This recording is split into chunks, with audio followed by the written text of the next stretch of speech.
नमस्कार दोस्तों, एक बार फिर से स्वागत है आप सभी का आज की इस वीडियो में। और आज का हमारा टॉपिक है गवर्नर जनरल और वायसरॉय। दोस्तों, पिछली वीडियो में हमने कुछ गवर्नर जनरल के बारे में जाना था, जिनमें Lord Hardinge, Lord Dalhousie, Lord Canning, Lord Elgin, Lord Lawrence, Lord Mayo, Lord Northbrook और लॉर्ड लिटन के बारे में हमने जाना था। दोस्तों, आज के इस वीडियो में यानी कि पार्ट 4 में हम आगे की गवर्नर जनरल के बारे में जानेंगे। तो आइए दोस्तों शुरू करते हैं। दोस्तों, लॉर्ड रिपन ये अगले गवर्नर जनरल थे, यानी कि लॉर्ड लिटन के बाद जो भारत में नियुक्त थे वे अगले गवर्नर जनरल लॉर्ड लिटन थे। और इनका कार्यकाल 1880 से 1884 यानी कि 4 साल तक था। दोस्तों, प्रधानमंत्री ग्लैडस्टोन के परामर्श पर रिपन ने यानी कि लॉर्ड रिपन ने 1882 यानी कि 1882 में वर्नाक्युलर प्रेस एक्ट को समाप्त कर दिया। भारतीय भाषाओं में प्रकाशित होने वाले समाचार पत्रों को भी वही सुविधा दी गई जो अन्य समाचार पत्रों को प्राप्त थी। दोस्तों, भारत में जितने भी समाचार प्रकाशित होते थे उन सभी को समान सुविधाएं दी गई थी। इसने सिविल सेवा में प्रवेश की अधिकतम आयु को 19 वर्ष से बढ़ा करके 21 वर्ष कर दिया था। यानी कि दोस्तों, सिविल सेवा में जो एग्ज़ाम्स होते थे उनकी जो उम्र थी 19 वर्ष से बढ़ा करके 21 वर्ष कर दिया गया था लॉर्ड रिपन के समय में। दोस्तों, इसने स्थानीय स्वशासन की भी शुरुआत की थी, इसलिए स्थानीय स्वशासन का जनक भी लॉर्ड रिपन को माना जाता है। साथ ही साथ दोस्तों, 18 मई 1882 को स्थानीय स्वशासन संबंधी एक कानून बनाया, जिसके आधार पर विभिन्न प्रांतों में 1883 से 1885 के मध्य स्थानीय स्वशासन संबंधी कानून बनाए गए थे। इसके समय में ही दोस्तों भारत में 1881 में सबसे पहले नियमित जनगणना कराई गई थी। दोस्तों, भारत में पूर्ण जनगणना 1881 यानी कि 1881 में लॉर्ड रिपन के समय में हुआ था। तब से लेकर अब तक प्रत्येक 10 वर्षों में यानी कि हर 10 साल के अंतराल पर जनगणना की जाती है। और 1881 की जनगणना में दोस्तों हैदराबाद और राजपुताने को नहीं जोड़ा गया था। किसे नहीं जोड़ा गया था? तो हैदराबाद और राजपुताने को नहीं जोड़ा गया था। दोस्तों, इससे पहले भारत में पहली बार जनगणना 1872 में लॉर्ड मेयो के समय में हुआ था, परंतु इसमें भारत के संपूर्ण भागों को प्रतिनिधित्व नहीं हुआ था। इसलिए दोस्तों पूर्ण जनगणना 1881 में माना जाता है लॉर्ड रिपन के समय में। रिपन के द्वारा ही दोस्तों 1881 में प्रथम कारखाना अधिनियम लाया गया था। दोस्तों, प्रथम कारखाना अधिनियम कब लाया गया? तो 1881 में लॉर्ड रिपन के द्वारा लाया गया था। इसमें दोस्तों यानी कि प्रथम कारखाना अधिनियम जो था 1881 में जो आया था, इस अधिनियम के द्वारा 7 वर्ष से कम आयु के बच्चों को काम करने पर प्रतिबंध लगा दिया गया था। और 7 से 12 वर्ष के श्रमिकों के लिए 9 घंटे से अधिक कार्य कराया जाना प्रतिबंध लगा दिया गया था। यानी कि दोस्तों 9 घंटे से ज़्यादा समय तक काम नहीं कराया जाएगा किसी भी मजदूर से। ये जो दोस्तों प्रथम कारखाना अधिनियम था, ये चाय, कॉफ़ी और नील की खेती पर लागू नहीं था। 3 फरवरी था 1882 में लॉर्ड रिपन के समय में ही शैक्षणिक सुधारों के अंतर्गत विलियम हंटर की अध्यक्षता में एक आयोग का गठन किया गया था। दोस्तों, विलियम हंटर की अध्यक्षता में एक आयोग का गठन किया गया था, जो भारत में प्रथम शिक्षा आयोग था। इसमें व्यावसायिक शिक्षा पर बल दिया गया था। दोस्तों, 2 फरवरी 1883 को यूरोपियों के विरुद्ध भारतीय न्यायाधीशों द्वारा मुकदमे की सुनवाई के लिए एल्बर्ट विधेयक प्रस्तुत किया गया था। दोस्तों, एल्बर्ट विधेयक प्रस्तुत किया गया था, लेकिन यूरोप वासियों के प्रबल विरोध के कारण इसे वापस लेना पड़ा और अंग्रेजों द्वारा इस विधेयक के विरोध में किए गए विद्रोह को दोस्तों श्वेत विद्रोह के नाम से भी जाना जाता है। दोस्तों, फ्लोरेंस नाइटिंगेल ने रिपन को भारत में उदारक की संज्ञा दी थी। लॉर्ड रिपन को दोस्तों भारत के उदारक की संज्ञा किसने दी थी? तो फ्लोरेंस नाइटिंगेल ने दिया था। अब दोस्तों जो अगले गवर्नर जनरल है वो है लॉर्ड डफरिन, और इनका कार्यकाल 1884 से 1888 यानी कि 4 वर्षों तक था। लॉर्ड डफरिन इसके समय दोस्तों तीसरा आंग्ल बर्मा युद्ध जो कि 1885-88 के बीच में हुआ था, और बर्मा को अंतिम रूप से अंग्रेजी राज्य में मिला लिया गया था। इसी समय दोस्तों Bengal tenancy act, Awadh tenancy act और पंजाब टेनेंसी एक्ट पारित हुआ था। ये तीनों एक्ट जो है दोस्तों लॉर्ड डफरिन के समय में पारित हुआ था। इसके समय की दोस्तों सबसे महत्वपूर्ण घटना जो थी वो 28 दिसंबर 1885 को मुंबई में ए.ओ. ह्यूम के नेतृत्व में भारतीय राष्ट्रीय कांग्रेस यानी कि आईएनसी इंडियन नेशनल कांग्रेस की स्थापना किया गया था 1885 में मुंबई में, जिसके जो प्रथम अध्यक्ष थे वो थे डब्ल्यू.सी. बनर्जी। और दोस्तों भारतीय राष्ट्रीय कांग्रेस का प्रथम अधिवेशन भी मुंबई में ही आयोजित किया गया था। दोस्तों जो अगले गवर्नर जनरल है वो है लॉर्ड लैंसडाउन और इनका कार्यकाल 1888 से 1894 तक रहा था। दोस्तों भारत और अफगानिस्तान के बीच में एक डोरंड रेखा है। अफगानिस्तान जो कि एक देश है, भारत और अफगानिस्तान के बीच में एक रेखा है जिसका नाम है डोरंड रेखा, और इस रेखा का निर्धारण लैंसडाउन के समय में ही किया गया था। 1891 में दूसरा कारखाना अधिनियम ला गया था। दोस्तों प्रथम कारखाना अधिनियम 1881 में ला गया था और दूसरा कारखाना अधिनियम 1891 में लाया गया, जिसमें स्त्रियों को 11 घंटे प्रतिदिन से अधिक कार्य करने पर प्रतिबंध लगा दिया गया था। यानी कि दोस्तों महिला जो है वो 11 घंटे से अधिक समय तक कार्य नहीं करेगी इस अधिनियम के तहत। साथ ही सप्ताह में एक दिन की छुट्टी की व्यवस्था की गई थी। ये जो दोस्तों दूसरा कारखाना अधिनियम आया था इसमें हफ्ते में एक दिन की छुट्टी की व्यवस्था की गई थी। दोस्तों उनके बाद जो अगले गवर्नर जनरल हैं वो है लॉर्ड एल्गिन दुत्ते और इनका कार्यकाल 1894 से 1899 तक था। दोस्तों भारत को तलवार के बल पर विजित किया गया है और तलवार के बल पर ही इसकी रक्षा की जाएगी। ये कथन किसका है तो दोस्तों लॉर्ड एल्गिन दुत्ते का ये कथन है। लॉर्ड एल्गिन दुत्ते का दोस्तों ये कथन है, और ये दोस्तों ये जो कथन है ये पूछा भी गया है एग्जाम में कि भारत को तलवार के बल पर विजित किया गया है और तलवार के बल पर ही इसकी रक्षा की जाएगी। ये कथन लॉर्ड एल्गिन दुत्ते का है। दोस्तों 1895 से 1898 के मध्य उत्तर प्रदेश, बिहार, पंजाब और मध्य प्रदेश में भयंकर अकाल भी पड़े थे। दोस्तों इनके बाद जो अगले गवर्नर जनरल है वो है लॉर्ड कर्जन और इनका कार्यकाल 1899 से 5 यानी कि 6 वर्षों तक रहा था। और दोस्तों ये जो गवर्नर जनरल है ये बहुत ही ज़्यादा इम्पोर्टेंट है और इस गवर्नर जनरल से बहुत ज़्यादा क्वेश्चन पूछे भी जाते हैं। दोस्तों 1899 में कर्जन ने भारतीय टंकन और पत्र मुद्रा अधिनियम पारित कराकर अंग्रेजी स्वर्ण मुद्रा को भारत की कानूनी मुद्रा घोषित कर दी थी।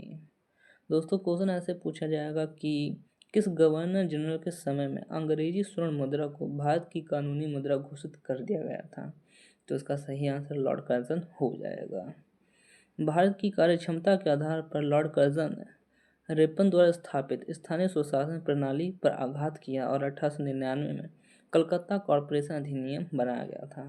दोस्तों एक और अधिनियम है जो 1899 में कलकत्ता कॉरपोरेशन अधिनियम बनाया गया था, किसके समय में तो लॉर्ड कर्जन के समय में बनाया गया था। दोस्तों लॉर्ड कर्जन ने 1901 में सर कॉलिंग स्कॉट मॉनक्रिफ की अध्यक्षता में एक सिंचाई आयोग और टॉमस रॉबर्टसन की अध्यक्षता में एक रेलवे आयोग का गठन किया गया था। दोस्तों सिंचाई आयोग का गठन जो है वो है कॉलिन स्कॉट की अध्यक्षता में और रेलवे आयोग का गठन किया गया था टॉमस रॉबर्टसन की अध्यक्षता में किया गया था। साथ ही साथ दोस्तों 1902 में सर एंड्रू फ्रेजर की अध्यक्षता में एक पुलिस आयोग का गठन किया गया और सर टॉमस रेले की अध्यक्षता में विश्वविद्यालय आयोग की स्थापना की गई थी। दोस्तों विश्वविद्यालय आयोग की स्थापना रेले की अध्यक्षता में और पुलिस आयोग की स्थापना सर एंड्रू फ्रेजर की अध्यक्षता में 1902 में किया गया था। साथ ही साथ दोस्तों 1904 में भारतीय विश्वविद्यालय अधिनियम पास किया गया था। भारतीय विश्वविद्यालय अधिनियम कब पास किया गया दोस्तों 1904 में। इसने सर एंटनी मैकडोनल्ड की अध्यक्षता में एक अकाल आयोग का गठन भी किया गया था और सैन्य अधिकारियों के प्रशिक्षण के लिए क्वेटा में कॉलेज की स्थापना की गई थी। दोस्तों क्वेटा दक्षिण अमेरिका महाद्वीप में एक देश है जिसकी राजधानी है एक देश है जिसका नाम है इक्वाडोर और दोस्तों इक्वाडोर की राजधानी ही क्वेटा है। प्राचीन स्मारक परीक्षण अधिनियम 1904 के द्वारा कर्जन ने भारत में पहली बार ऐतिहासिक इमारतों की सुरक्षा और मरम्मत की ओर ध्यान दिया था। दोस्तों ऐतिहासिक इमारत भारत में तो बहुत सारे हैं और इनकी सुरक्षा के लिए प्रयास किया था लॉर्ड कर्जन ने ही। साथ ही साथ दोस्तों लॉर्ड कर्जन ने भारतीय पुरातत्व विभाग की स्थापना की थी। भारतीय पुरातत्व विभाग की स्थापना किस गवर्नर जनरल के द्वारा किया गया था तो लॉर्ड कर्जन के द्वारा किया गया था। लॉर्ड कर्जन के समय में 1904 में सहकारी उधार समिति अधिनियम भी बनाया गया था। सहकारी उधार समिति अधिनियम को बनाया गया दोस्तों 1904 में, लॉर्ड कर्जन के समय में बनाया गया था। और दोस्तों इस अधिनियम के द्वारा सहकारी समितियों की स्थापना करके किसानों को उचित ब्याज दर रुपए कर्ज देने की व्यवस्था की गई थी। इसने दोस्तों कृषि बैंक भी खुलवाए थे, लॉर्ड कर्जन ने कृषि बैंक भी खुलवाए थे। लॉर्ड कर्जन ने दोस्तों 1901 में कृषि इंस्पेक्टर जनरल की नियुक्ति की थी। कृषि इंस्पेक्टर जनरल की नियुक्ति दोस्तों लॉर्ड कर्जन ने 1901 में किया था। इसके समय 1905 में पूसा में कृषि अनुसंधान संस्थान भी खोला गया था। पूसा में दोस्तों एक अनुसंधान संस्थान खोला गया था 1905 में। साथ ही साथ दोस्तों कर्जन के समय ही पहली बार प्रत्येक प्रांत और केंद्र स्तर पर एक निदेशक के अधीन एक पृथक गुप्तचर विभाग की स्थापना की गई थी। लॉर्ड कर्जन के समय में दोस्तों किचनर परीक्षा का संबंध दोस्तों लॉर्ड कर्जन से है। और ये जो किचनर परीक्षा है इसको शैक्षणिक प्रशिक्षण में शामिल करके सेना की युद्ध क्षमता को बढ़ाया गया है। और दोस्तों इसी के कार्यकाल के दौरान कलकत्ता में विक्टोरिया मेमोरियल हॉल का निर्माण किया गया था।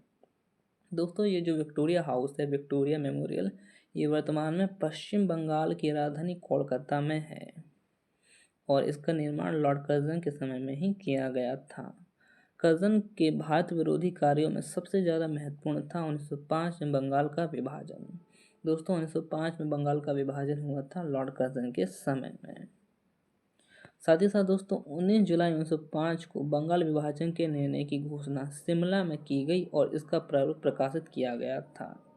दोस्तों बंगाल विभाजन के निर्णय की घोषणा शिमला में 19 जुलाई 1905 में हुआ था, जबकि दोस्तों 16 अक्टूबर 1905 को इस बंगाल विभाजन की योजना लागू किया गया था। निर्णय का है दोस्तों, यहाँ पे कन्फ्यूज़न होता है। यहाँ पे अगर निर्णय की बात की जाएगी तो आंसर हो जाएगा 19 जुलाई 1905, लेकिन अगर ये पूछा जाएगा कि विभाजन की योजना कब लागू हुई तो 16 अक्टूबर 1905 इसका सही आंसर होगा।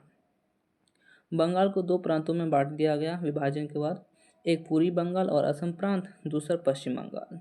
दोस्तों पूर्वी बंगाल का मुख्यालय ढाका में बनाया गया था। पूर्वी बंगाल का मुख्यालय किसे बनाया गया? पूर्वी बंगाल यानी कि दोस्तों वर्तमान में जो बांग्लादेश है उसी को पूर्वी बंगाल कहा जाता है और आपको पता है कि बांग्लादेश की राजधानी ढाका है। पूर्वी बंगाल का जो लेफ्टिनेंट गवर्नर था दोस्तों वो था ब्रूमफील्ड फुलर को बनाया गया था और पश्चिम बंगाल का लेफ्टिनेंट गवर्नर एंड्रू फ्रेजर को बनाया गया था।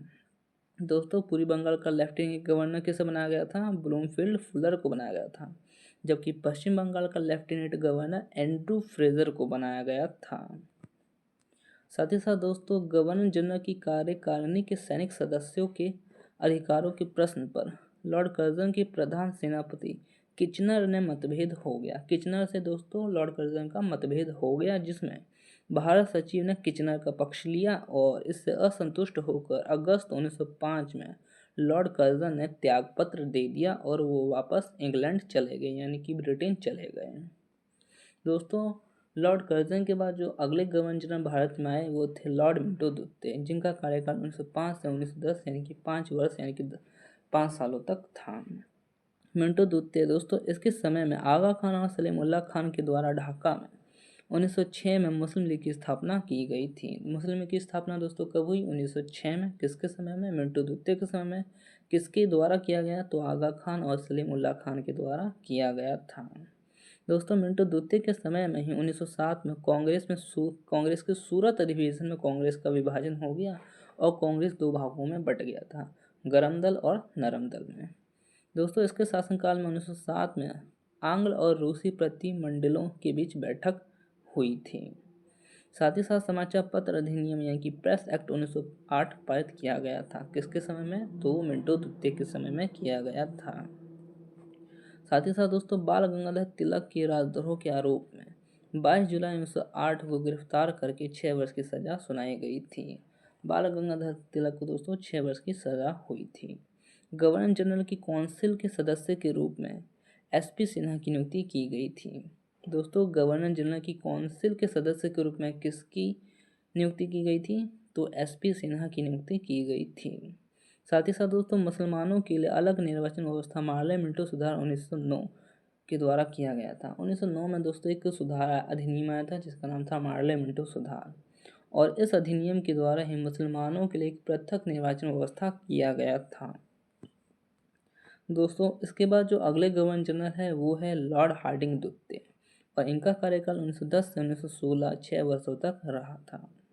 हार्डिंग द्वितीय के समय में दोस्तों क्या हुआ था, इनके समय में बहुत सारी महत्वपूर्ण घटना हुई थी और ये भी दोस्तों काफ़ी इंपॉर्टेंट गवर्नर जनरल माने जाते हैं। इनके समय में दोस्तों ब्रिटेन के राजा जॉर्ज पंचम भारत आए। ब्रिटेन के राजा थे जॉर्ज पंचम, वो भारत आए और जॉर्ज पंचम के स्वागत में ही 12 दिसंबर 1911 को दिल्ली में एक भव्य दरबार का आयोजन किया गया था।